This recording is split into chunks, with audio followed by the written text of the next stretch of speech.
إني اخترت سبيلي نور الله دليلي ورضيت به ربا هو حسبي ووكيلي دربي كتاب الله والسنة لي دربي درب رسول الله فبه أشرق قلبي إني اخترت سبيلي نور الله دليلي ورضيت به ربا هو حسبي ووكيلي.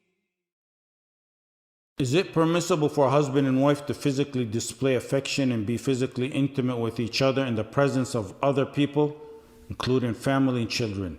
For example, putting their arms around each other, hugging, holding hands, and kissing.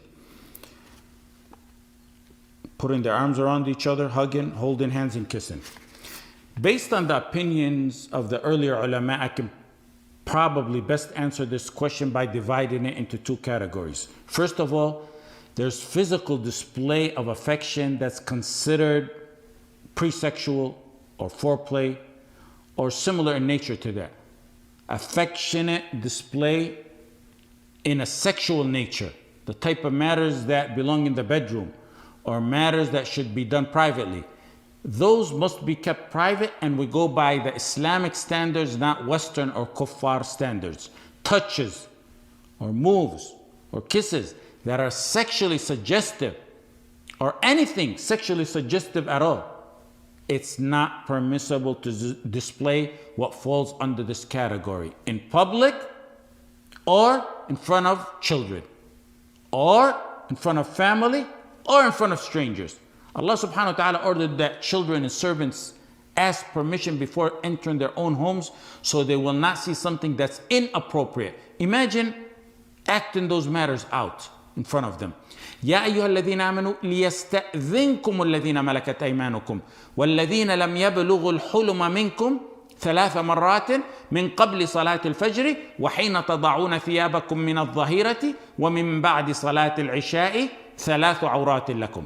Ibn Qudama rahimahullah ta'ala said ولا يقبلها ويباشرها عند الناس. Ibn Qudama said you don't kiss your wife or have relationship with her in front of people. That includes everything.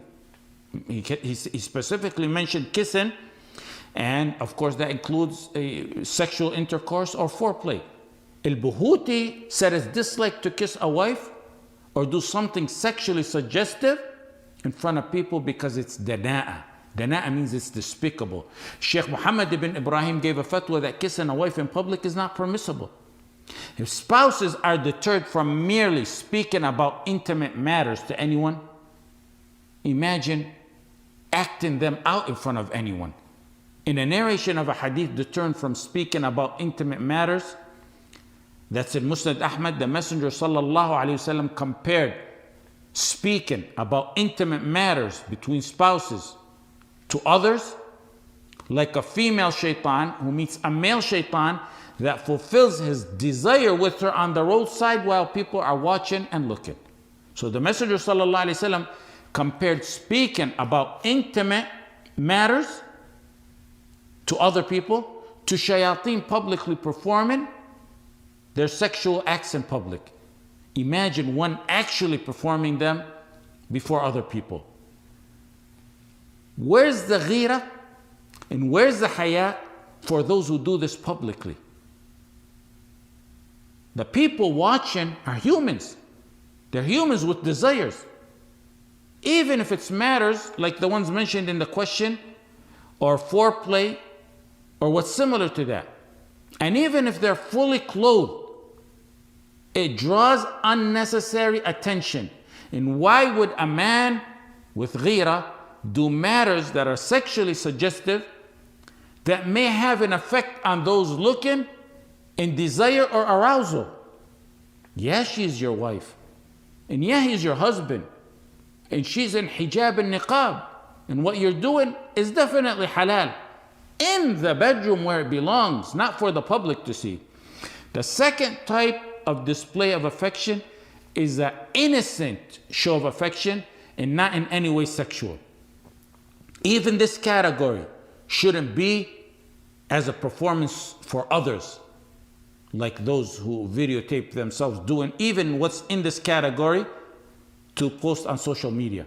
Like the example is holding the hand of a wife to cross the street, or so she won't trip and fall, or holding her hand in a society of vicious monsters and animals who mock her hijab and niqab, or may harm her. When they see a man holding her hand, they realize she has a man to defend her. Or in the house, examples in the house, like showing affection to one's children by hugging and kissing them, and in the same innocent nature to the wife. Or for example, embracing and greeting them for the Eid, or after returning from a travel or work, hugging the children and kissing them, and then their mother in the same innocent, non-sexual manner. This is in the home. And even these matters, ulama generally classify them under urf. They say so long as these matters are not of khawarim al-muru'ah, unbecoming practices, then it's okay. Or violate haya. Unbecoming acts are usually judged by urf, which is customary practices recognized in proper Islamic societies. Urf, standards of the kuffar, the modernists, and their likes, and people who lack ghira and haya, and who don't know the history of the Salaf, is not the standard we go by. Urf here is the urf of the society of those who read the history of the Sahaba and Sahabiyat and knew their haya and ghira. Nawawi rahimahullah, for example, under this matter said, kissing a wife and a mother in public are of khawarim al-muru'ah, unbecoming practices. But then some Shafi'iyya came and said, if it's kissing the wife and mother in front of family members, so long as it's not considered a bashful act, then it's okay. They mean in the house privately, in front of family members, and an innocent type of kiss, because they said the mother and the wife, the type of kiss that one would give his mother, an innocent type of matters, other matters like opening the car door and helping your wife in and helping her out. Matters like that are actually encouraged because of the hadith in Sahih Bukhari where Anas radiallahu anh said the Messenger sallallahu alayhi wa sallam would sit beside the camel and let Safiya put her foot on his knee sallallahu alayhi wa sallam to ride the camel. And then she would sit behind him. فيضع ركبته فتضع صفية رجلها على ركبته حتى تركب.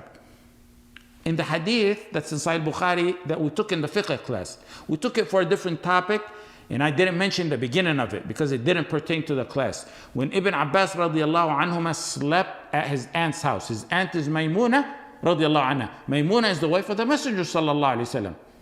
In the beginning, the part that I didn't mention, Ibn Abbas said, I laid on the bed transversally. And the Messenger sallallahu alayhi wasallam and his wife Maymuna laid lengthwise. And Nawawi rahimahullah commenting on this said, there's no problem with a husband and wife sleeping in the same room with mature children so long as nothing is going on between the spouses. Now some who permit public kissing in matters bigger and smaller than that, some use a supposed athar that's in Musannaf Ahmad ibn Salama and other references. Supposedly that Ibn Umar radiallahu anhu had a concubine and he said, I couldn't resist but I kissed her on her neck and people saw. First of all, the athar is weak and that's all really that's needed. But ulama gave explanations to that. So assuming it's authentic. There's many responses the ulama gave. And among them is that it was possible that Ibn Umar thought nobody saw him. And then after that, he noticed that people did see him. Other ulama said he did it to infuriate and anger the kuffar because she was a concubine. Others said it was his personal ijtihad. Some said the ruling pertaining to concubines in this matter is different than free women because it's like the dress code. They have different dress codes in Islam. The free woman is different than a concubine in her dress code. Someone searching for the haqq doesn't leave what's clear and solid to that which is weak, or what's at best an ijtihad, or what accepts many interpretations. And you have to keep in mind, with all that I mentioned, a Muslim has haya and modesty and shyness and ghira. That must be emphasized in this day and age when speaking about matters like these. Not the opposite, not downplay it. وَلَا كَانَ الْحَيَاءُ فِي شَيْءٍ قَطْ إِلَّا زَانَ. Modesty in matters adorns and beautifies it. And وَالْحَيَاءُ شُعْبَةٌ مِّنَ الْإِيمَانِ. Haya and shyness and modesty is a branch of Iman. Sadly, the standards of some, and even few of those who have the appearance of iltizam, has been affected by the low standards of the kuffar. And that's due to long-term living among them. And even many Muslim societies have been affected by this as well. For our standards, we open the pages in books of the biographies of the Salaf, and we read the astonishing examples they had of haya, both their men and women, and the examples of ghira that they had. The examples are numerous. Look no further than in the fiqh class, what we took in the fiqh class, in one of the hadith. Ali radiallahu anhu. You think a man who was too shy to ask the Messenger sallallahu alaihi wasallam a fiqh question pertaining to madhi, that he must know as part of his deen, yet he was too shy to ask the Messenger sallallahu alaihi wasallam because his wife was the daughter of Rasulullah sallallahu alaihi wasallam, and this was somewhat of a sexually related question. So he sent Al-Miqdad. Would a man with that level of haya ever do something sexually suggestive or anything close to that in public? And the examples are numerous. يا فارس القدس هيا تعجل وشمر عن الزند حرا أبيا لساح المنايا صراعا ترجل وقارع بصدرك ريحا عتيا تناديك أحجار قصى الطهارى فلب النداء بكرة وعشيا.